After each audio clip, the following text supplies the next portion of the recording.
right, now let's talk with the chairman of the Alabama Republican Party, John Wahl. John, welcome to Victory News. No, it's good to be on the show.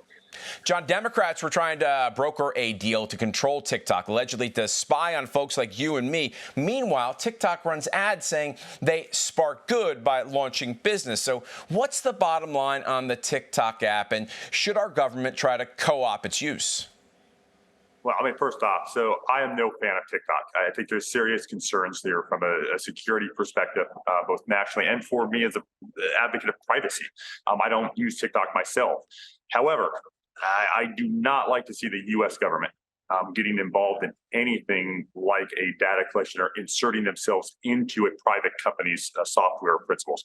I think this is a dangerous direction for the federal government. I think it goes far beyond the scope that our founding fathers envisioned for the federal government. They wanted a limited government that did not intrude into people's lives. And I think this goes too far. And John, in a moment, we'll be talking about your support of Alabama Senator Tuberville and protecting innocent life. But right now, I want you to listen to Nikki Haley and Mike Pence from last night's debate. So first of all, I will say it is in the hands of the people, and that's where it should be. But when you're talking about a federal ban, be honest with the American people. Don't make women feel like they have to decide on this issue when you know we don't have 60 Senate votes in the House. 70% of the American people support legislation to ban abortion after a baby is capable of experiencing pain. John, conservatives fought long and hard to return the right to protect unborn babies to the states. Should that power rest with citizens in their states, or do you think at the federal level? Well, I think it's incredibly important that it did go back to the states. It's a constitutional question. Look at murder laws. Murder laws are decided state by state right now. And I consider abortion murder. I think protecting life is incredibly important. And I think this is an issue that the Republican Party as a whole and our candidates need to understand and explain better. We're pro-life because we believe in freedom. And I think that's incredibly important to understand. This is not about, taking anyone's rights away. This is about protecting fundamental rights. And the first fundamental right I believe in protecting is the right to life. Life is precious and it should be defended on all levels. Point taken. Now, the Alabama Republican Party offered a resolution supporting Senator Tommy Tuberville in his stand for life against military abortions and sex change surgeries, even to the point of delaying approval of military leadership candidates. Why are Alabama Republicans standing strong on this issue? Well, that feeds right back into what I was talking about, right? Like when you think about our fundamental values as Americans, go back to the Declaration of Independence.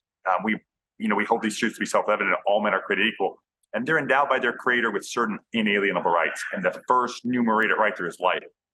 Life is precious. Life is sacred. And in Alabama, we believe in protecting that right and our liberty and the unborn, just as we would protect those that are born. Human life is precious and it deserves to be defended. And John, the Alabama Republican Party also voted this month overwhelmingly to prohibit members running for local school boards from accepting campaign contributions from the state's largest teachers lobby. What's the reason behind this decision? Well, that's a fairly simple one. Look at what's going into our curriculum. Look at the undue influence of the teachers' unions. Look at how many times that was mentioned in the debate stage last night. Teachers' union influences.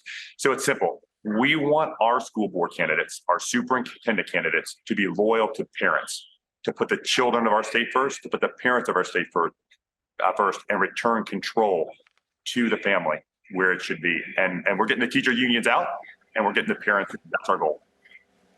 And John, what has the effect of Bidenomics been on the state of Alabama in the first 2+ years that Joe Biden's been in office?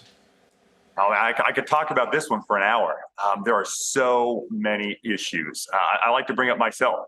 So I originally, when I was elected chairman, I had an F-250 driving around, got very low gas mileage.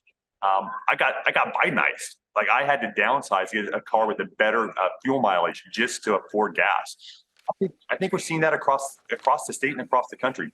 People are having trouble making ends meet. The bottom line is bad policies have real world consequences.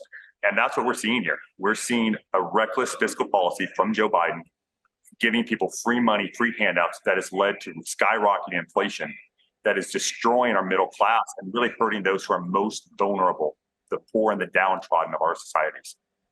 John, thank you so much for your insight. Appreciate it. I'm going to borrow your term, Bidenized. Thanks.